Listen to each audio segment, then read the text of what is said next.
आप देख रहे हैं श्री हरि कृपा आश्रम चैनल। संस्थापक स्वामी श्री हरि चैतन्य पुरी जी महाराज।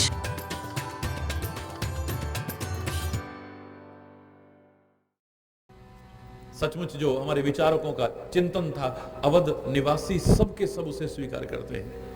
राम लखन सिय बिनु सुख नाही, राम लखन सिय बिनु सुख नाही। इनके बिना सुख नहीं मिलेगा, इसलिए इनका साथ न छूट जाएगा, ये हमसे कहीं दूर न हो जाए।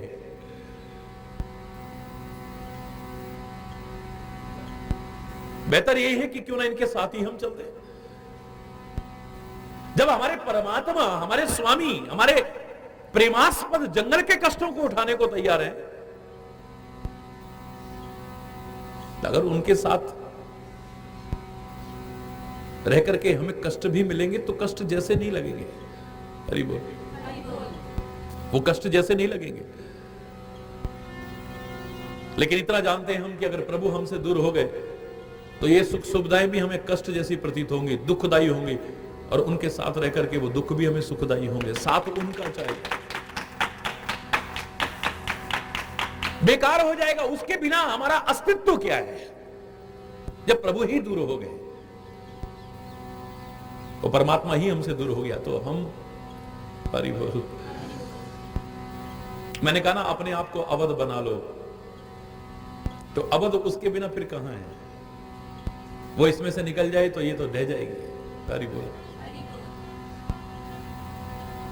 वही जो सुहावनी अवध लगती थी कभी, आज भारी भयावनी लगती है। तुलसी लिख रहा है, लागत अवध भयावन भारी, बड़ी भयावनी लग रही है। इस शरीर रूपी अवध में से भी जब वो आत्म तत्व निकल जाता है, परमात्मा निकल, तो जिसको देख करके हम इतने आनंदित होते थे, अब हमें देख करके डर लगने लगता है उससे। वो जो सुहावना बगीचा हमें लगता था, अब शमशान जैसा लगने लगता है। वो घर भी काटने को दौड़ता है फिर। हरि बोल। जो हमें देखे बिना नहीं रह पाते थे, वो भी डर डर करके हमसे दूर भागने लगेंगे अगर 2-4 दिन उसके बिना इस शरीर को रख दिया जाए तो। हरि बोल। चले साथ असमंत्र दृढ़ाई, चले साथ असमंत्र दृढ़ाई, सुर दुर्लभ सुख सदन विहाई।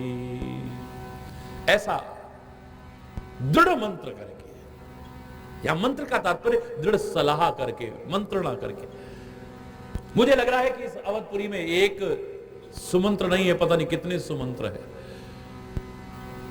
यहां पर सुमंत्र देने वाले नहीं है, सुमने अच्छी सलाह देने वाले नहीं है, इक्के दुक्के। यहां पर हर अधिकांशतः अपवाद एक आध छोड़ दीजिए, अपवाद खाली, तो हर कोई अच्छी सलाह अपने मन से ही कर लेता है। इतना अच्छा अपने मन को बना लिया है।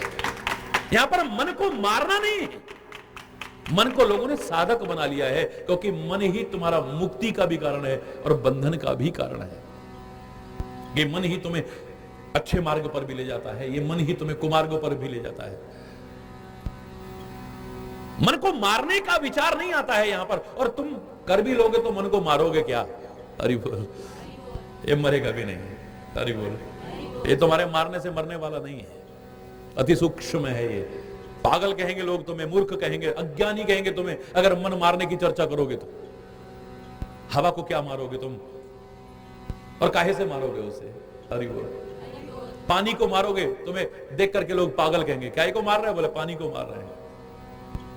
हवा को मार रहे हैं, ये तो उससे भी सूक्ष्म है, उससे भी सूक्ष्म है। पानी तो फिर भी तुम्हें दिख रहा है, पर हवा तुम्हें महसूस हो रही है, ऐसे मन भी तुम्हें महसूस दिखाई तो देगा नहीं, मारोगे कैसे? मूर्खतापूर्ण चिंतन होगा ये। मन को मारो, मन को मारो, वो से कहते हैं मन मन मारो सुरती। मन मारने से मर जाएगा ये। इसे मारना नहीं, बस सही दिशा देनी है। जहां तुमने सही दिशा दी, ये मन तुम्हें तुम्हारी मंजिल तक पहुंचाने में सहायक भी हो सकता है। ये मन तुम्हारा बाधक ही नहीं है हमेशा। ये मन बाधक है तो मन साधक भी है तुम्हारा। इसे सही दिशा दे दो बस। जो इधर लगा है इसे इधर लगा दो बस। जिसकी अमानत है उसको लौटा दो बस। शरीर से करो दुनिया का काम, लेकिन मन उसे लौटा दो, उसकी अमानत है ये। आप कहोगे फिर मन अगर उसको हमने दे दिया तो काम हम ठीक से कैसे कर पाएंगे? लोग तो कहते हैं मन लगा करके काम करो। तुम काम करते हुए अपने मन को एकाग्र कर पाते हो या नहीं कर पाते हो, लेकिन मन तुमने अगर उसको दे दिया, तुम करो काम, देखना तुम मन अपना एकाग्र करके उतनी अच्छी तरह काम ना कर पाते जितना कि उसकी कृपा से सहज में तुम कर जाओगे। ये मन उसी को तुम,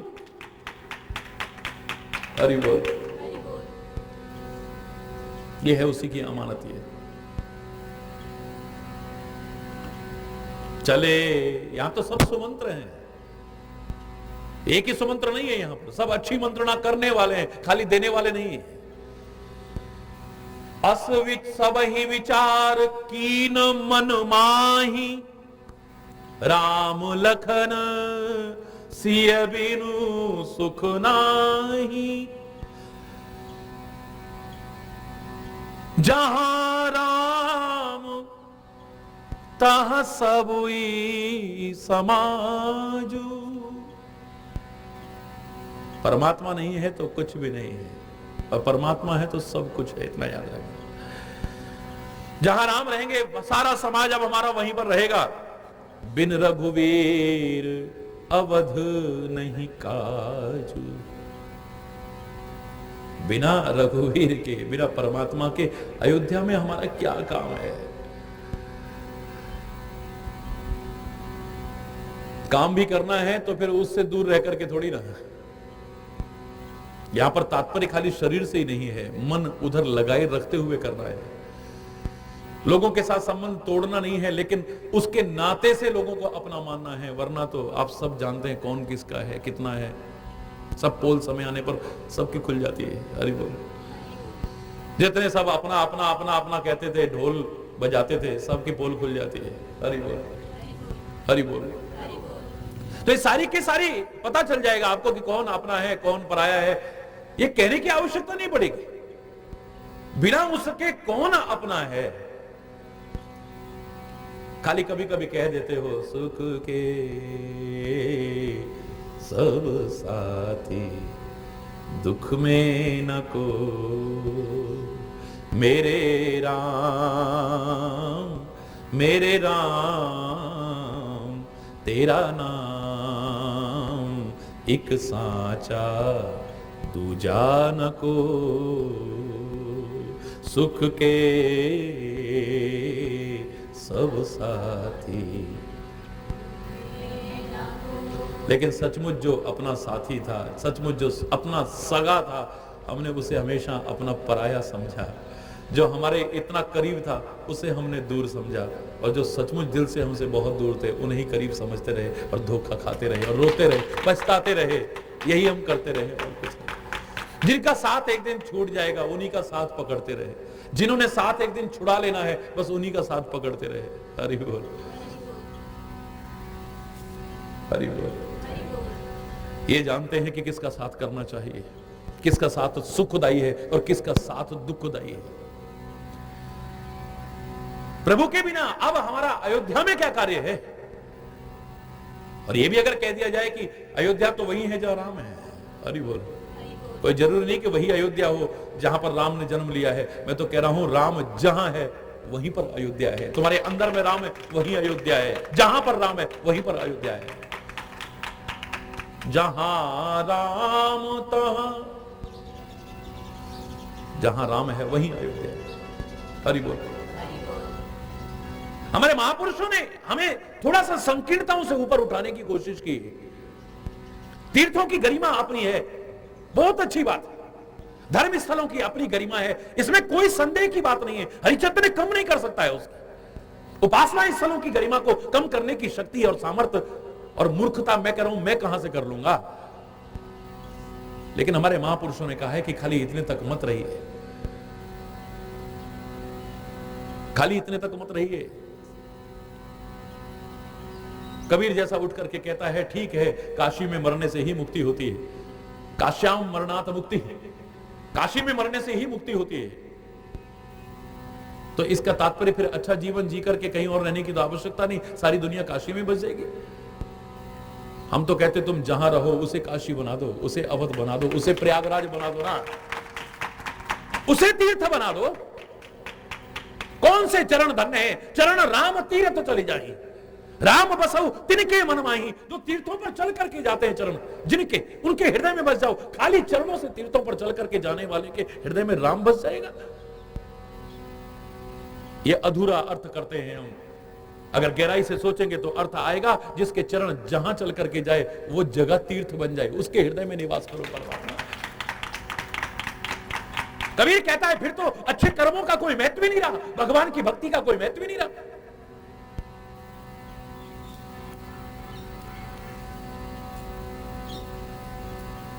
भगत में जाकर के तो फिर नरकों में जाता है आदमी, तो कहता है फिर मैं वहीं जाता हूं।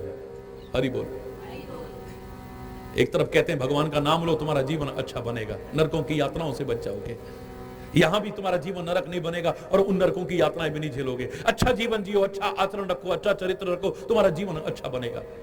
तो कबीर कहता है फिर तो और कई जगह रहने वाले तो सब नरकों में जाएंगे, दुनिया के और जगह की नहीं। जहां लोग कहते हैं कि वहां जीने वहां मरने वाले की गति अच्छी नहीं होती है, वो तो नरकों में जाता है।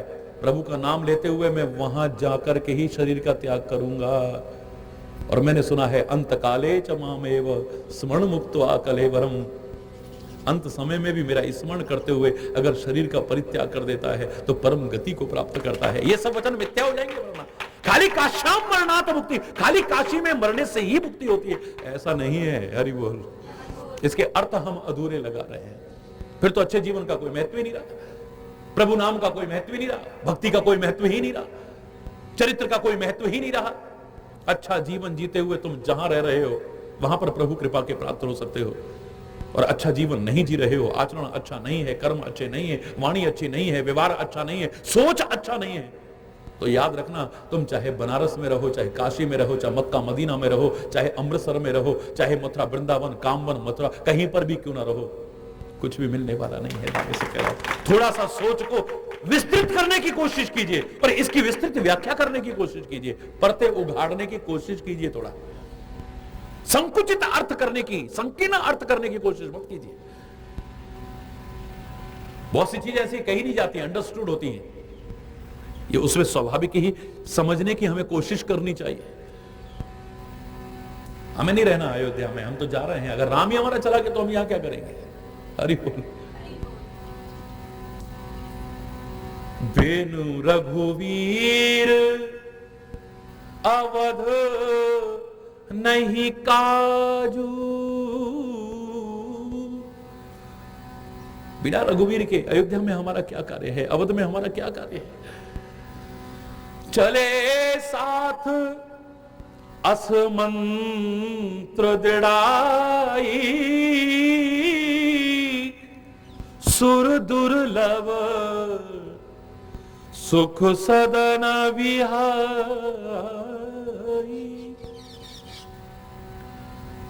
इस मंत्र को दृढ़ करके, इस सलाह को दृढ़ करके अंतर में कहते जो भी करो दृढ़ता से करो, कचाई से मत करना कभी।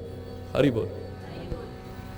जरा सा घर में झगड़ा हुआ, उन्हें का संन्यास ले लो, और वहां जाकर अरे यार काय को बाबा जी बन गए बेकार में।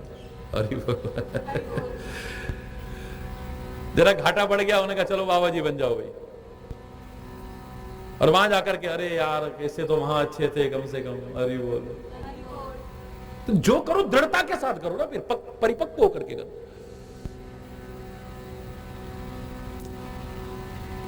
कोई भी कार्य, यहां पर एक कार्य सिद्धांत में राम के पीछे जा रहे हो आप, हालांकि ये तो एक राम चरित्र की जो कथा है उसके अनुसार मैं आपको बता रहा हूं, लेकिन अंतर्भाव तो ये है कि राम की ओर जाने का मतलब जरूरी नहीं कि पैरों से ही चल करके जाया जाए।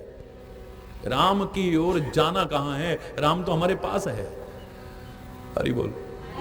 बस इसकी स्मृति और जागृति के लिए सत्संग की ओर जाना है, सत्संग को अपनाना है, सत्संग के प्रकाश में जी करके बस जो नित्य प्राप्त है लेकिन हमें अप्राप्त सा लगता है, उसकी प्राप्ति की स्मृति और जागृति करने की कोशिश करनी है। बस वहां यहां बैठे बैठे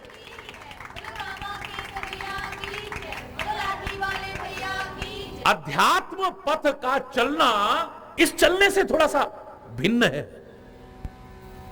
अध्यात्म पथ का चलने का तात्पर्य पैरों से चलना मात्र नहीं है। हरि बोल। अध्यात्म पथ के चलने से तात्पर्य आप अगर विचार करेंगे गहराई से तो आपको निष्कर्ष ये निकलेगा, यहां पर पैरों से सारी पृथ्वी की परिक्रमा करने वाला भी कई बार एक कदम नहीं चल पाता है, और एक जगह शांत होकर के बैठ करके अच्छा जीवन जीते हुए प्रभु नाम ले रहा है, वो इतना आगे बढ़ जाता है कि सारी दुनिया के घूमने वाले भी पीछे रह जाते हैं। यह आवश्यक नहीं है कि आप सारी पृथ्वी की परिक्रमा कर रहे हैं, यह आवश्यक नहीं है कि सारे तीर्थों पर घूम रहे हैं, यह आवश्यक नहीं कि सारे मंदिर मस्जिद गुरुद्वारों के आप करो, इनके भी बड़ी अच्छी बात है, करना चाहिए, मौका मिल जाए तो।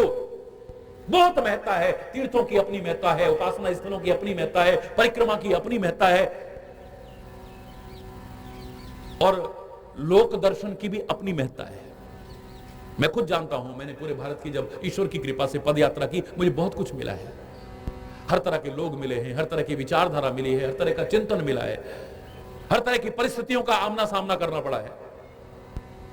कितना मनोबल बढ़ा, कितना आत्मबल बढ़ा, यह एक अलग विषय है। लेकिन जहां तक अध्यात्म पथ पर आगे बढ़ने का सवाल है, आप यहां बैठे बैठे भी बढ़ सकते हो, और कहो तो सारी दुनिया में घूमते हुए भी आप एक कदम भी आगे नहीं बढ़ पाएंगे, वहीं के वहीं रहे। आप बहुत कम अवस्था में भी कहीं से कहीं पहुंच सकते हो, और कितने हजारों वर्ष जी करके भी आप एक कदम आगे नहीं बढ़ पाते हो। 12 वर्ष का बच्चा, सारी दुनिया में जय जयकार होने लगी उसकी, गीता तक लिख दी उसने। 12 वर्ष का बच्चा, चांगदेव जिसकी हजारों वर्ष की आयु है, ईर्षा हो गई उसे। हरि बोल। ईर्षा हो गई उसे। इतिहास ज्यादा पुराना नहीं है ये।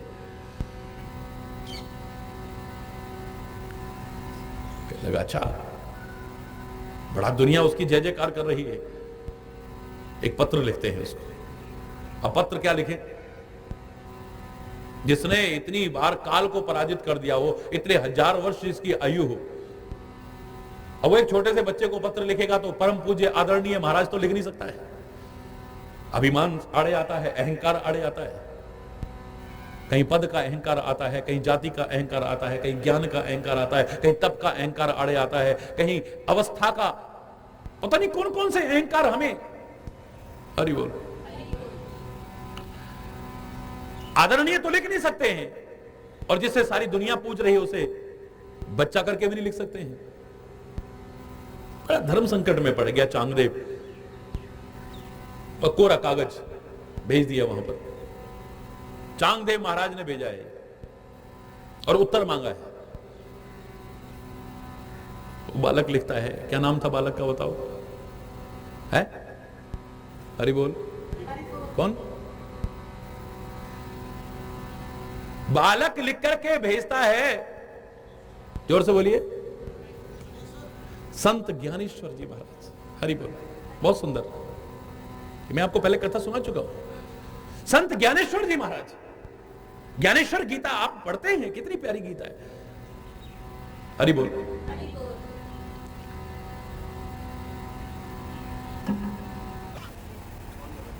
हाँ, तो संत ज्ञानेश्वर जी महाराज प्रति उत्तर लिखते हैं। परम पूज्य परम आदरणीय चांगदेव जी महाराज, अभिवादन स्वीकार करें। आपने पत्र भेजा, कोरा भेजा। आपने जो जवाब भेजा उसे सुनकर के लग रहा है कि अवस्था तो आपकी हजारों वर्ष की है, तपस्या तो अभी हजारों वर्ष आपने की है, लेकिन आपका जीवन अभी तक कोरे कागज की तरह है, इसमें लिखा एक अक्षर भी नहीं गया है। अभी आप कुछ एक कदम भी आगे नहीं बढ़ पाए, कोरे कागज की तरह आप रहे हैं। अभी तक आपके ऊपर एक अक्षर तक नहीं लिखा गया है।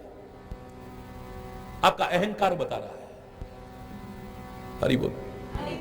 आपकी ईर्ष्या बता रही है। तुम वहीं के वहीं पड़े हो अभी तक। बड़े क्रोधित हुए उत्तर को पढ़ करके। अहंकार था ही, और क्रोध आ जाए और शक्ति सामर्थ्य भी हो तो फिर आदमी बौखला करके पागल हो जाता है। उसे फिर कर्म अकर्म और विकर्म का भी विचार नहीं रहता है। वो अनुचित से अनुचित भी क्रोध में आकर के, आवेश में आकर के करने को तैयार हो जाता है। शेर पर सवार हुए चांगदेव जी महाराज आकाश मार्ग से उड़ रहे हैं और हंटर हाथ में सांप का ले रखा है और बड़े क्रोध में चले आ रहे हैं। जिस गांव से निकलते हैं त्राही त्राही मच जाती। चांगदेव जी महाराज बड़े गुस्से में जा रहे हैं, अरे पता नहीं क्या होगा, पता नहीं क्या होगा। जहां ज्ञानेश्वर जी महाराज रहते थे उस गांव के करीब जब वो शेर आकाश मार्ग से निकला तो हल्ला मच गया। सारे भागे हुए ज्ञानेश्वर जी के पास, महाराज देखो तो वो चांगदेव बड़े गुस्से में आ रहा है। अतिथि है बिना बताए, जो जिसकी आने की तिथि ना मालूम उसे अतिथि कहते हैं। हरि बोल, हरि बोल। आजकल अतिथि की परिभाषा लोगों ने गलत कर दी है, लेकिन जिसका आकस्मिक जो पहुंच जाए, जिसका पता नहीं है, हरि बोल, उसे कहते हैं, बोलिए, जिसकी तिथि नहीं मालूम हमें कि कब पहुंचे, स्वाभाविक आ गया। अरे महाराज स्वागत है आपका, अतिथि देवो भव, उसका स्वागत करना चाहिए, सत्कार करना चाहिए। शत्रु भी अगर तुम्हारे पास चल करके आता है और तुम उसका स्वागत नहीं करते हो, तुम अतिथि देवो भव का सिद्धांती प्रतिपालन नहीं कर रहे हो। बालवत एक दीवार पर बैठ करके ज्ञानेश्वर जी गन्ना चूस रहे थे। हरि बोल। तो दीवार से ही कहते हैं, चलो भाई इतने महान तपस्वी आ रहे हैं और हमारे अतिथि आ रहे हैं, चलो उनका स्वागत करते हैं। दुनिया देखती रह गई, वो निर्जीव दीवार चलने लग जाती है, उधर बढ़ने लग जाते हैं। चांगदेव ने देखा ये बालक, मैंने तो फिर भी चाहे वो शेर हो चाहे वो सर्प हो, पर सजीवों पर नियंत्रण किया है। जिसके इशारे पर निर्जीव भी चलते हो, उसके सामने मेरी पेश चलने वाली नहीं। आकर के नतमस्तक होकर के पैरों में गिर पड़ा है। हरि बोल। यहां पर चलने का तात्पर्य ये नहीं कि आप कितना चल रहे हैं इस पैरों से, इस शरीर से कितना चल रहे हैं। इस यात्रा में आप अंतर्मुख होकर के कितना आगे बढ़ने की कोशिश कर रहे हैं, क्योंकि अंतर यात्रा है ये, बाह्य यात्रा नहीं है। बाह्य यात्रा भी कई बार सहायक हो सकती है, हरि बोल, लेकिन बाह्य यात्रा ही मात्र तुम्हें अध्यात्म पथ पर आगे नहीं बढ़ाने वाली है। हरि बोल, जोर से बोलो ना। यहां पर कथा का प्रसंग आ रहा है, तो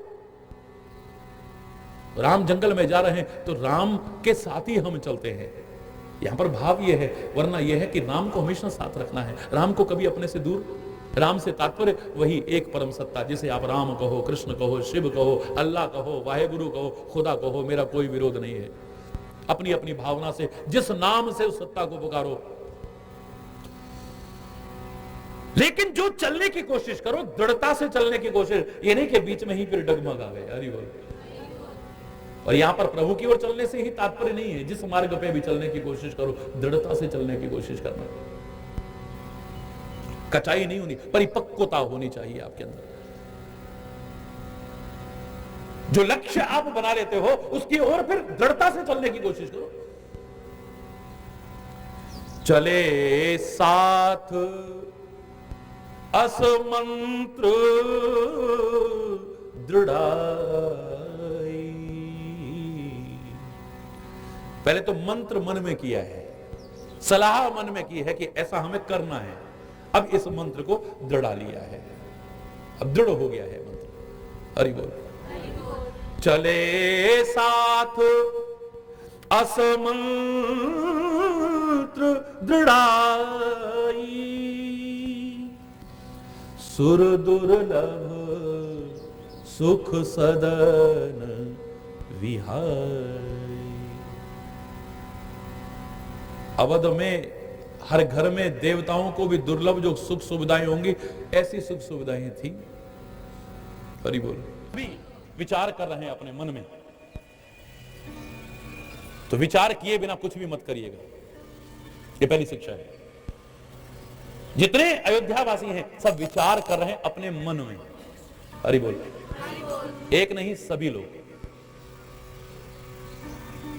ये बता रहे हैं कि कुछ भी करो विचार पूर्वक करो।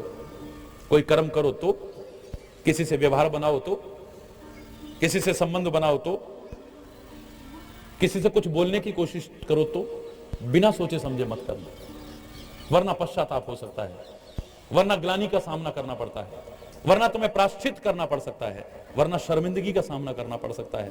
अगर विचार करके करोगे, विचार करके बोलोगे, विचार करके व्यवहार करोगे, विचार करके संबंध बनोगे, तो तुम्हें जीवन में सफलता ही सफलता मिलेगी, कभी भी शर्मिंदगी का सामना नहीं करना पड़ेगा।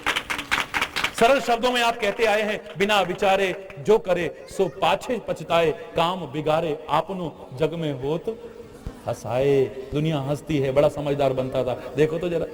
हरि बोल। सबने मन में विचार किया है कि राम, लखन और सीता के बिना इस जीवन का कोई लाभ नहीं है। हरि बोल। और इनके बिना सुख भी हमें मिलने वाला नहीं है। सुख के लिए हर व्यक्ति प्रयत्नशील है, हर व्यक्ति प्रयत्नशील है, कोई दुख नहीं पाना चाहता है। मिल रहा है अलग बात है, अपने कर्मों के कारण, क्योंकि गलत दिशा में प्रयास है। कौन चाहता है कि दुख मिले, फिर भी दुख मिलता है। मृत्यु कौन चाहता है, लेकिन आती है। हरि बोल। कोई हानि नहीं चाहता है, लेकिन हो जाती है। हरि बोल। संबंधों की गरिमा को कोई खत्म नहीं करना चाहता। प्यार हर आदमी चाहता है, प्यार की तलाश में भटकता है, कई बार गुमराह भी हो जाता है, लेकिन ठीक से नहीं प्राप्त कर पाता है। महापुरुषों ने तो यहां तक कह दिया कि 99% मामलों में आज हम इतना कह सकते हैं कि जो हम चाहते हैं वो होता नहीं है, और जो होता है वो हमें भाता नहीं है, और जो हमें भाता है वो रहता नहीं है। बस इतनी सच्ची बात है। जो हम चाहते हैं वो होता नहीं है। हरि बोल। मैं तो इसलिए कहा करता हूं कि हम चाहना ही छोड़ दें, बस चाह हो तो एक ही कि हमारा जीवन अच्छा हो और ए परमात्मा तेरा साथ कभी ना छूटे, बस यही चाह है, और बाकी कोई चाह नहीं है। बाकी दुनिया की हर चाह खत्म हो जाए तो फिर तो शहंशाह भी तुम्हारे सामने कुछ नहीं है। चाह मिटी, चिंता गई, मनुआ बेपरवाह, जिनको कुछ नहीं चाहिए वो हैं शहंशाह, बेताज बादशाह हैं। ऐसे लंगोटी छाप बाबा के चरणों में आकर के तो चक्रवर्ती सम्राट भी झुकने को तैयार हो जाएगा। याद रखिए, सबने अपने मन में विचार कर लिया है, राम लखन सिए बिनु सुख नाही, राम लखन सिए बिनु सुख नाही, सबहि विचार कीन मन माही, सबहि। दुनिया में हमें सुख के साधन जुटा सकते हैं, हम सुख के साधन जुटा सकते हैं, लेकिन सुखी होना और सुख के साधन जुटाना दोनों में फर्क है।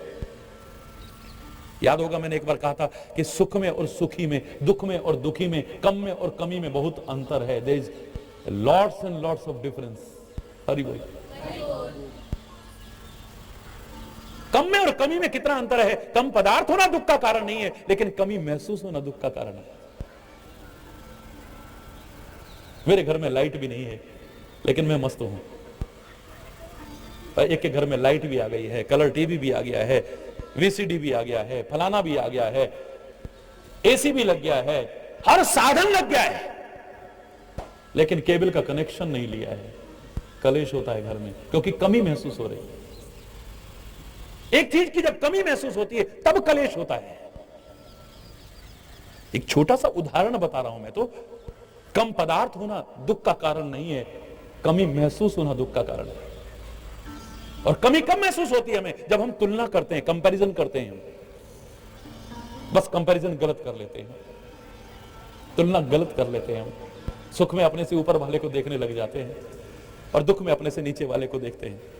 हम सहसा कह उठते हैं, हमारे जैसा दुखी तो दुनिया में है ही नहीं कोई महाराज, और उसे देख देख करके जलते रहते हैं। जबकि संतों ने कहा था, ना देख पराई चोपड़ी मत ललचा तू जी।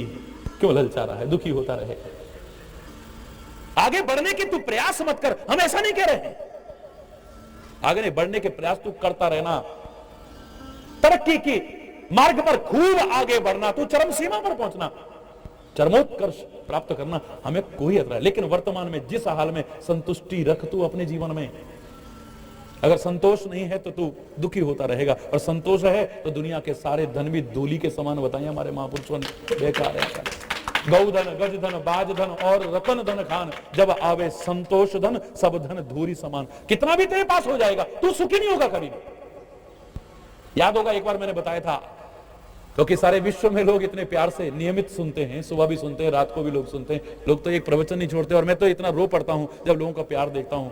लोग कहते हैं कि महाराज जी काम छूट जाए, भोजन छूट जाए, लेकिन अगर एक दिन प्रवचन आपका छूट जाए तो ऐसे लगता है कि जान ही निकले चली जा रही है। इतना प्यार करते हैं, इतना प्यार करते हैं लोग। तो याद होगा मैंने एक दिन कहा था, एक व्यक्ति मेरे पास आया, बहुत पुरानी बात बता रहा हूं, तब आदमी कहता था हे भगवान लखपति बना दे। अरे बोल, अब तो लाख को कोई समझता नहीं आदमी। अरे बोल, महाराज जी मेरे पास 3 लाख रुपए हैं, अगर 3 लाख और हो जाएं तो मैं बड़ा सुखी हो जाऊंगा। मैंने कहा भगवान की कृपा से हो जाएगा, घबराओ मत, बताओ ना जल्दी से कोई तरीका महाराज जी। मैंने कहा वो बताने से पहले मैं आपसे एक प्रश्न पूछना चाहूंगा। जल्दी पूछो ना महाराज जी।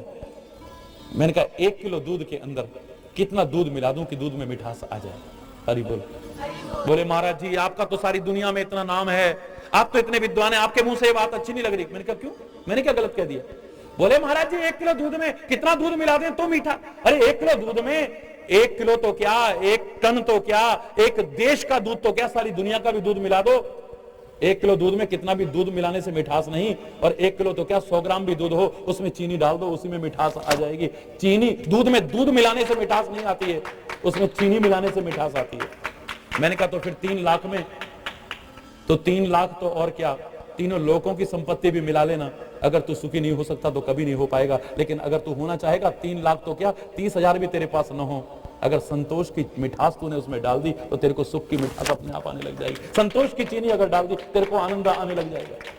अरे सुखी हैं तो लोग झोपड़ी में भी, सुखी हैं तो हल जोतते हुए, इतनी तेज धूप पड़ रही है, खाने को नहीं है, बड़ी मुश्किल से बेचारा एक मोटी सी रोटी लेकर के उस पर भी नमक मिर्च की चटनी लगा के उसे खा रहा है, और फिर भी हल जोतते समय, कठिन परिश्रम करते समय, प्रतिकूल वातावरण में रहते हुए भी मस्ती के गीत गा रहा है। ओ हे राम ओ, मस्ती के गीत गा रहा है। हरि बोल।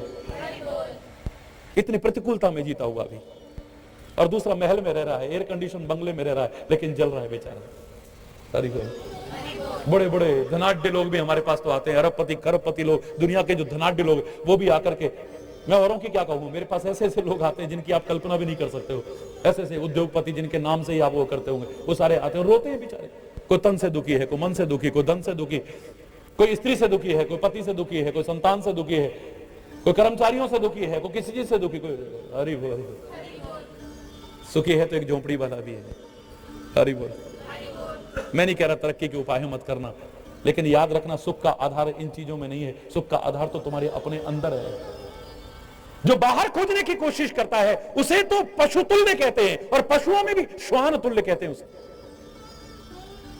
जो सुख का आधार बाहर खोजता है कि धन में सुख होगा, स्त्री में सुख होगा, पति में सुख होगा, संतान में सुख होगा, मैं बुरा मत मानना, भगवान आपको हर सुख सुविधा दे, लेकिन मैं पूछता हूं अगर धन में ही सुख है तो बड़े बड़े धनपति दुखी क्यों हैं?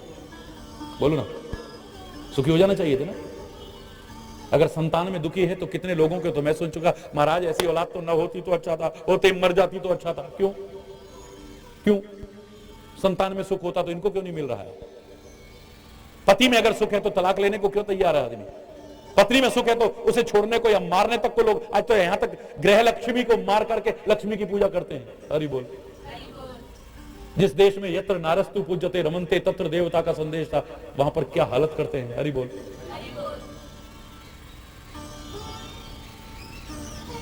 ना ना ना ना, तुम्हारे अपने अंदर सुख नहीं है, तुम्हें कहीं नहीं मिलेगा और कोई नहीं दे पाएगा तुम्हें। ये बाहर के लोग भी तुम्हें जो सुख और आनंद जैसा सुख और आनंद नहीं देते हुए प्रतीत होंगे, तभी तक होगा जब तक तुम्हारे अपने अंदर में सुख और आनंद है। मैंने कहा था आपसे, सूर्य भी उदय होता है तो कमल को खिला सकता है, लेकिन कब तक? जब तक कमल के अपने अंदर नमी और पानी है। जिस दिन कमल के अपने अंदर नमी और पानी नहीं होगी ना, तो सूर्य उदय होकर के कमल को खिलाएगा नहीं, बल्कि जला करके राख कर देगा। बता रहा हूं आपको,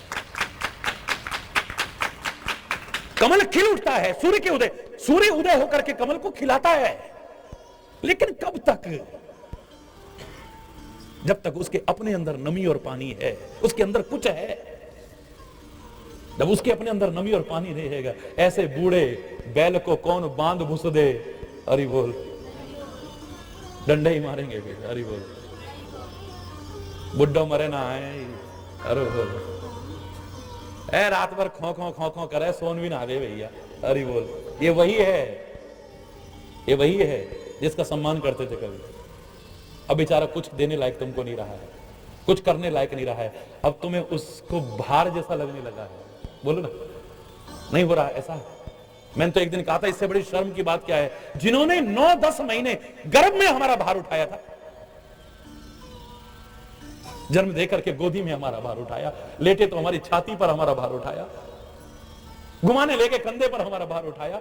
हम कितने भी बड़े बनते थे और घर में आए, पापा घोड़ी बन जाओ, पीठ पर हमारा भार उठाया था, हमारे जीवन के लालन पोषण का, जीवन के कदम कदम पर भार उठाया। आज वो बुजुर्ग हो गए तो हमें भार लगने लगे। शर्म आनी चाहिए हमको। ये हमारे देश की संस्कृति के अनुकूल नहीं है, प्रतिकूल है, ये कलंक है हमारे संस्कृति के नाम पे। महाराज जी एक वृद्ध आश्रम भी बना लो ना आप, हरि बोल, जोर से बोलो। मैंने कहा तुम्हें शर्म आनी चाहिए। महाराज जी बना लेंगे, ठीक है, अगर मौका लगा तो बनाएंगे, जरूर बनाएंगे। हालांकि मैं तो जीते जागते मंदिर और जीते जागते आश्रमों को बनाने आना, ये मंदिर आश्रम बिल्डिंगें मैं बनाने नहीं आया हूं दुनिया में।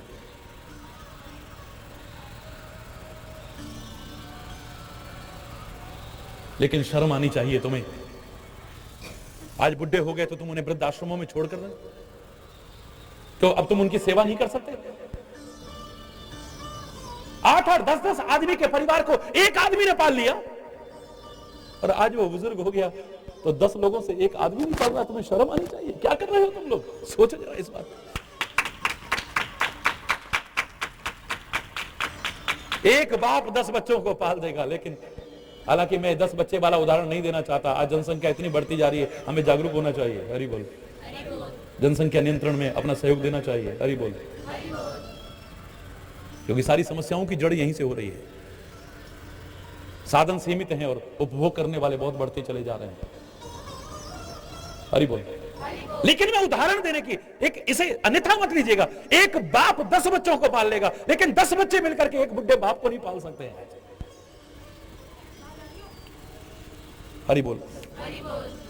शहरों में तो इतनी शर्म आती है कई बार, अग्नि के 7 फेरे लेकर के जिन्होंने कसमें खाई थी कि जीवन भर साथ निभाएंगे, आज बुढ़े हो गए तो उनकी औलाद उनको अलग कर देती है। मम्मी आप वहां रहना, पापा तुम वहां रहना। और इतने पर भी सब्र नहीं आया, 15 दिन उसके पास रहना, 15 दिन उसके पास रहना। सोचा जरा क्या करते हैं। देखो जरा, मतलब शर्म के हमारे सिर नीचे हो जाता कई बार। एक उदाहरण मैंने सुना, अभी तो मैं घंटों, मेरी आंखों में आंसू है, घंटों। औलाद को पता नहीं कि हमारा बाप मर चुका है। 15-15 दिन के लिए बांटा हुआ था अपने बाप को। 15 दिन उस भाई के पास रहेगा, 15 दिन उस पास गए, 15 दिन। अगर 15 दिन के बाद वो नहीं आता है तो भेज देते तो उसे बस में बिठा करके, बुढ़े बाप को। और वो बेचारा चला गया है। वो सोचता है उसके पास होगा, वो सोचता है उसके पास, वो सोचता है उसके पास। 2 महीने बाद जब इसका नंबर आया, उसने कहा पिताजी आए क्यों नहीं, क्या बात है? कुछ दिन तो सोचता रहा, चलो ठीक है, उसका मन कर रहा होगा सेवा करने का। लेकिन आखिर में उसने फोन कर लिया, और पिताजी ठीक तो हैं? बोले पिताजी मेरे पास तो नहीं है। उन्होंने कहा, दूसरे को फोन करा, उन्हें पिताजी ठीक तो हैं? बोले नहीं मेरे पास तो नहीं है। बाद में पता चला, पुलिस ने लावारिस समझ करके 4 बेटों के होते हुए उसे जाकर के शमशान में जला दिया था। बस में ही मर गया था बेचारा। इस हालत तक गिर चुके हैं हम लोग, इस हालत तक गिर चुके हैं। प्रसंग से हटके मैं कहीं और न चला जाऊं भावुक होकर के, मैं इसलिए वापस लौटता हूं।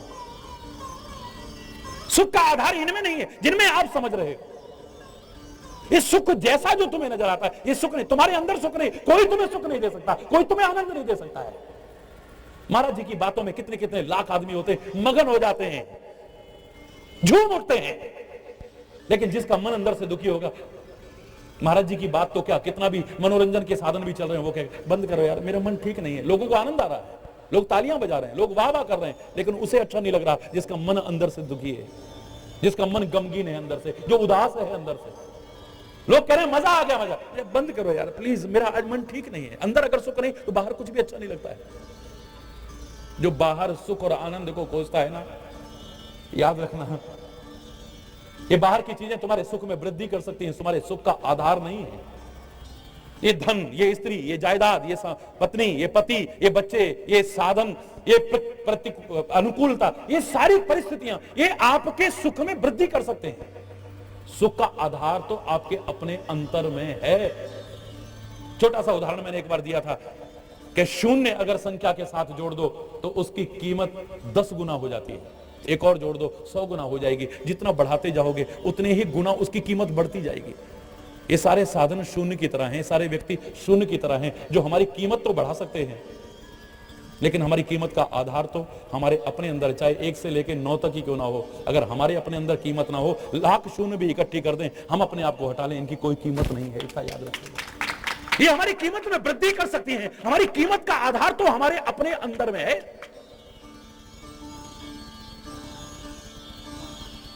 मेरे अंदर कुछ नहीं है तो मुझे कुछ नहीं मिलने वाला। हरि बोल।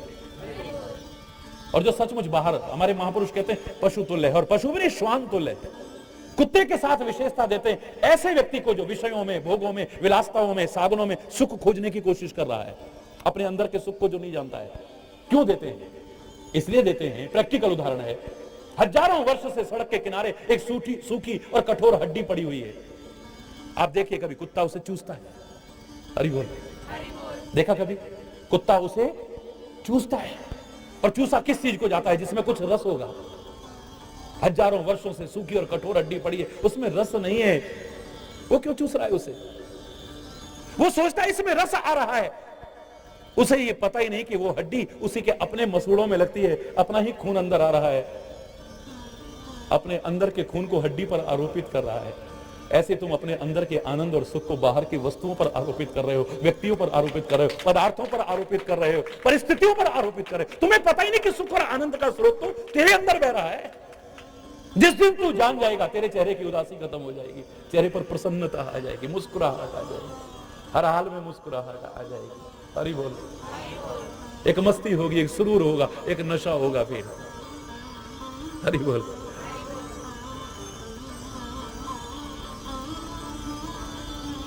लाख कोशिश करके जो मस्ती और आनंद नहीं ले पाएगा, तेरे अंदर सहज आ जाएगा। जिस दिन तू जान गया इसको, इस राज को जान गया, आनंद स्रोत बह रहा, तू क्यों उदास है? आनंद स्रोत बह रहा, तू क्यों उदास है? पानी में रह के भी अरे मछली को प्यास है। पानी में रह के भी अरे मछली को। और ये हरि चैतन्य कोई नई बात नहीं कह रहा, कबीर दास ने भी कहा था ना, मोहे सुनी सुनी आवे हांसी, पानी में मीन प्यासी, पानी में मीन प्यासी, मोहे सुनी सुनी, मोहे सुनी सुनी आवे हांसी, पानी में मीन। तेरे अंदर पानी, सागर भी कम पड़ जाएगा, उसकी भी सीमा होगी। इतना आनंद और सुख का स्रोत चल रहा है, लेकिन तू उदास है क्योंकि तू उसे पहचान नहीं रहा है, तेरे को पता ही नहीं तेरे अंदर क्या है। अरे बोल। उसको जाने बिना दुनिया के साधनों में तेरे को सुख मिल जाए। हालांकि अब अच्छा नहीं लग रहा, प्रातःकाल ये प्रसंग चल गया है, अब इसे फिर दोबारा से मैं विस्तार में लाऊं। अरे बोल। मन तो भरता ही नहीं है, ना सुनने वाले का भरेगा, ना बोलने वाले का, क्योंकि बोल मैं नहीं रहा हूं, कोई और बोल रहा है। हरि बोल। हरि बोल। मैं तो उससे ही प्रार्थना कर देता हूं कि प्रभु आप ही इस वाणी पर बैठ करके कुछ ऐसा बुलाना जिसे मैं भी अपने जीवन में उतार लूं, और लोग भी अगर अपने जीवन में उतारें तो अपने जीवन का कल्याण कर सकें। बस आप ही कृपा कीजिए। बाकी इतना निश्चित है, अवधवासियों का विचार गलत नहीं है। परमात्मा के बिना सुख और आनंद की कल्पना भी मूर्खतापूर्ण कल्पना होगी। क्षणिक सुख तुम्हें कहीं पर भी मिल सकता है। आप बड़ी एक अच्छी महफिल में बैठे हो, अरे वाह मजा आ गया साहब, मजा आ गया, कितनी देर, इसके बाद में क्या होगा? भोगों में, विलासताओं में, सुख सुविधाओं में, लोगों के बीच क्षणिक सुख मिल सकता है, हमेशा के लिए बोलो ना, नहीं मिल सकता है। जैसे थोड़े से पानी में मछली को डाल दिया, थोड़ी देर के लिए उसकी व्याकुलता कम हो गई, छटपटाहट कम हो गई, अकुलाहट कम हो गई, जीवन पर आया हुआ संकट टल गया। और सूर्य की प्रचंड किरणें पड़ी, वो पानी सूखने लगा, अब फिर वही अकुलाहट है, वही व्याकुलता है, वही छटपटाहट है, और जीवन पर संकट फिर वही चालू हो गया है। अगर मछली जीवन पर्यंत सुखी होना चाहे, मछली अगर जीवन पर्यंत सुखी होना चाहे, जब तक उसका जीवन है, तो उसे अथाह जल की शरण लेनी चाहिए। थुथले जल की नहीं, कम जल की नहीं, अथाह जल की, अगाध जल की शरण लेनी चाहिए, हमेशा के लिए सुखी हो जाएगी। हरि बोल।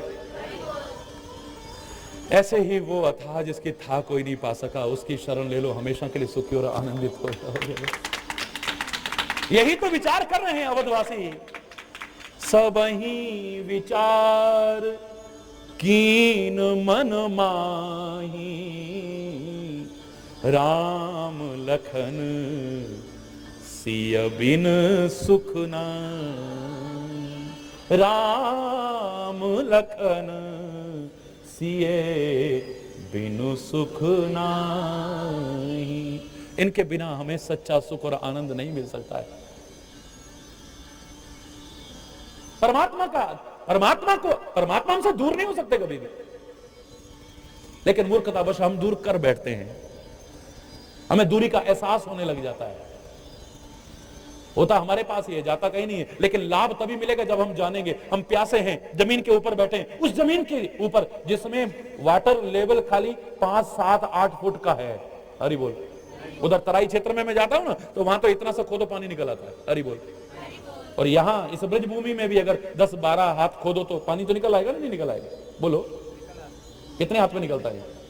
10-12 फुट, 10-12 हाथ में, और कितने में निकल आएगा? हम ऊपर बैठे हैं, लेकिन हम जानते ही नहीं है। और जानते भी हैं तो कोशिश करने की, प्रयास करने की कोशिश नहीं कर रहे हैं हम लोग। प्रयास करें जान करके, तो फिर हम प्यासे नहीं मरेंगे। हम जहां बैठे हैं वहीं से खोद करके पानी निकाल सकते हैं। हमारे अंदर ही है, हमारे नीचे ही है, हमारे आसपास में ही है, लेकिन हम उसे पहचान ही नहीं रहे हैं। हमारी यह हालत, सोते सोते सोते सोते हमारी सोने की चेन पीछे चली गई। हरिचेतन तो घर पहनता नहीं है। हरि बोल। क्योंकि सोना और सोना, हरि बोल,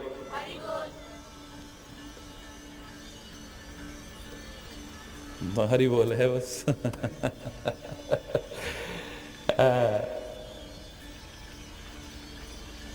लेकिन आपने सोने की चेन पहन रखी है, हीरे की चेन पहन रखी है, सोते सोते कभी पीछे आ जाती है, पर आपका ध्यान छाती पे जाता है सीधे। हाय हमारी चेन कहां गई, कहां गिर गई हमारी? हे हनुमान जी महाराज, मेरी तो सास मेरे को छोड़ेगी नहीं। आज तो मेरे पति मेरी क्या हालत कर देंगे। हरि बोल। हनुमान जी तुम्हारा प्रसाद बांटूंगी, शंकर भगवान तुम्हारा प्रसाद बांटूंगी, गुरु महाराज तुम्हारा प्रसाद बांटूंगी, मेरी चेन मिल जाए। कोई आए काहे को रो रही है? बोले मेरी चेन। अरे ये क्या है, देख तो जरा ये पीछे, क्योंकि वो पीछे की तरफ से आई ना। ये क्या है? हाय भगवान, अरे तू तो भगवान बन के आ गई, अरे मेरे को तो कितनी, अरे मैं तेरा एहसान कभी नहीं भूलूंगी। अब उसने कहा अपने पास से तो कुछ नहीं दिया, था तुम्हारे पास ही, खाली तुम्हें दिखाया है कि तुम्हें एहसास नहीं हो रहा कि तुम्हारे पास में है। इसे जानने की कोशिश करो, अभी मस्ती आ जाएगी, ये सारा दुख और कष्ट दूर हो जाएगा तुम्हारा। है तुम्हारे पास में ही। संत क्या करता है? उसका एहसास कराने की कोशिश करता है। और हमारी हालत यह है कि जब प्यास लगती तब कुआं खोदने की कोशिश करते हैं। हरि बोल।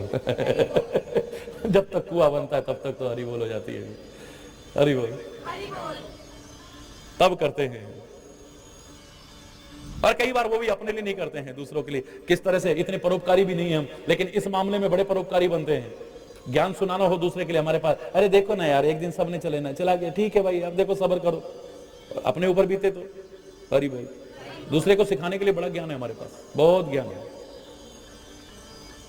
दूसरा एक जिंदा व्यक्ति तो क्या, जो मर गया है बेचारा, अब उसको इतना बड़ा ज्ञान दे रहे हैं हम। राम नाम सत्य है, सत्य बोले करते हैं। हरि बोल। ये अपने लिए नहीं कर रहे हैं हम, अपने लिए बोला होता तो बात ही कुछ और है।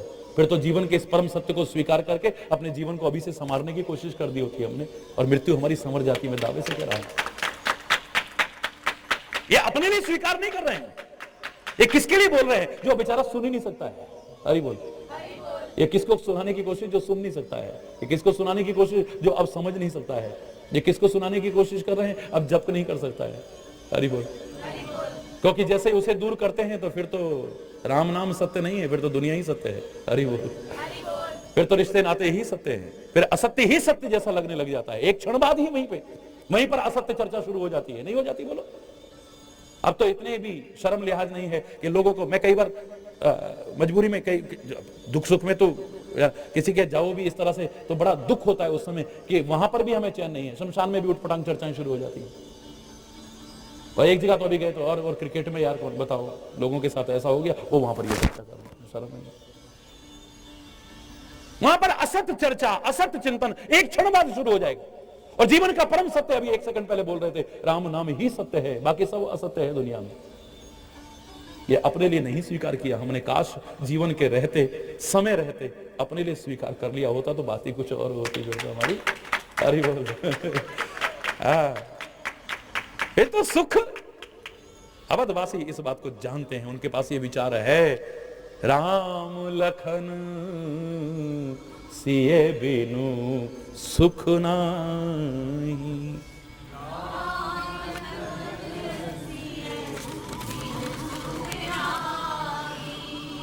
जहां राम तहां अवध निवासु।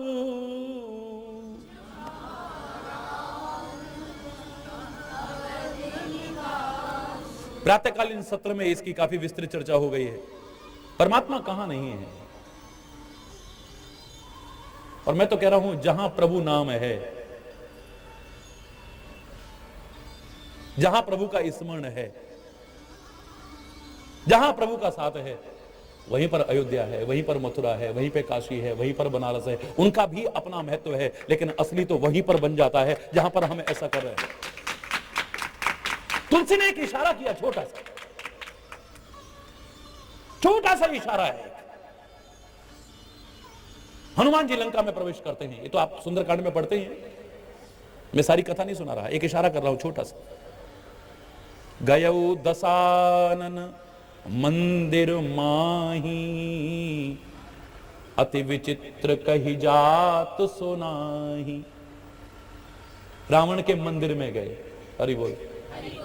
मंदिर मंदिर प्रतिकर शोधा, देखे जहां तहां अगणित जोधा। गयो दसानन मंदिर माही, अति विचित्र कही जात सुनाई। राक्षसों के मंदिर देखे,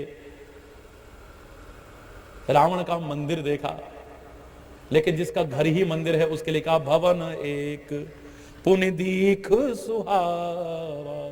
विभीषण का भवन दिखाई दे रहा है।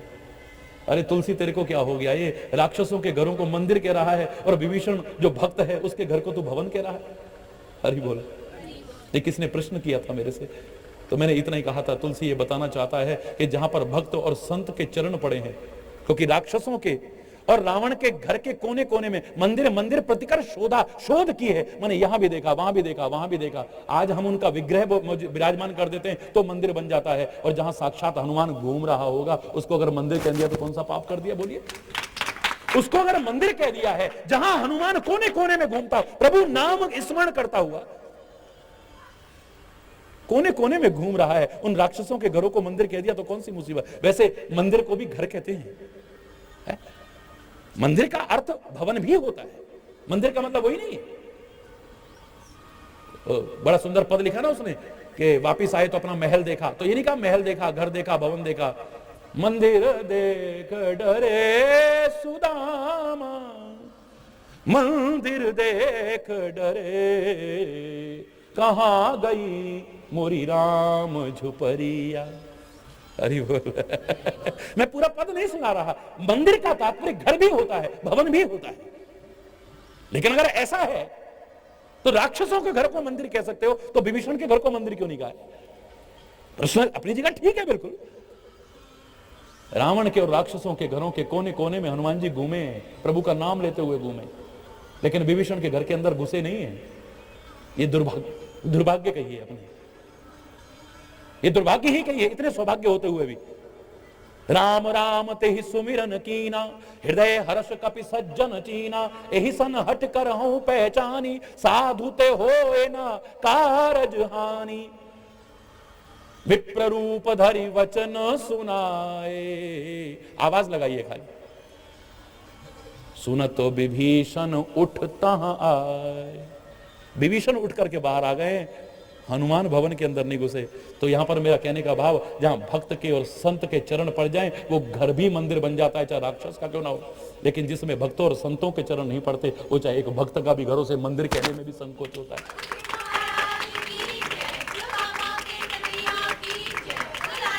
अरे इनके घर में तो फिर भी कितने भक्तों के चरण पड़ते थे, लेकिन विभीषण के घर में राक्षसों के चरण पड़े। आज तक तो पहली बार मौका मिला और उनके भी चरण नहीं डलवा पाए। हरि बोल, बोलो ना। रावण के और राक्षसों के घर में फिर भी विभीषण आता होगा, एक भक्त के चरण फिर भी पड़ते थे।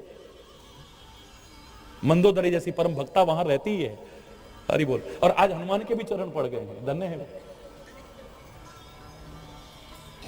मंदिर जिसमें भक्त ना आते हो, जहां पर प्रभु नाम ना लिया जाता हो, काहे कहे, बोलो ना।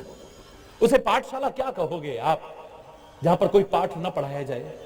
उसे आप धर्मशाला पता नहीं कैसे कह देते हो, जहां धर्म का संदेश ना दिया जाए। धर्मशाला का मतलब तो खाली यही है। हरि बोल। हाँ, क्योंकि पीछे तक लाइट की व्यवस्था इतनी नहीं है। हरि बोल। आपको तो मैं दिख रहा हूं ना। हरि बोल।